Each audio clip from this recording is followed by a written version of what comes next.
वर्तमान शीत ऋतु चली एणु बजार भली कि भली पनीपरिबा उपलब्ध। शीत दिन को पनीपरिबार दिन मध्य कहुए कारण यही मासरे ही केतेक ऋतुकालीन पनीपरिबा बहु मात्रा उत्पादन करा जाय थाए। एही क्रम रे शीत दिने पालंग सागर उत्पादन मध्य करा जाय थाए।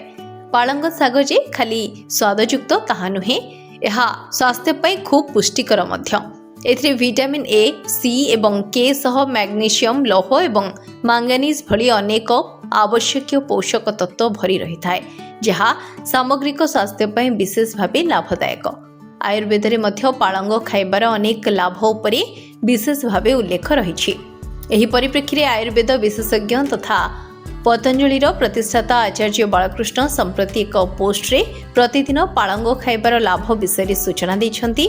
से कहिछंती जे पालंग केवल स्वादिष्ट खाद्य नुहे बरं स्वास्थ्य पई मध्य खूब लाभदायक। प्रतिदिन एहाकु खाइबा द्वारा पाचन शक्ति भल रुहे, पेट पोड़ा कमिबा सह यकृत स्वास्थ्य रे उन्नति परिलक्षित हुए। पालंग सागरे ल्यूटिन एवं जियाक्साथिन नामक यौगिक थाए, जहाँ दृष्टिशक्ति उन्नत करिबारे मध्य सहाय्य करे।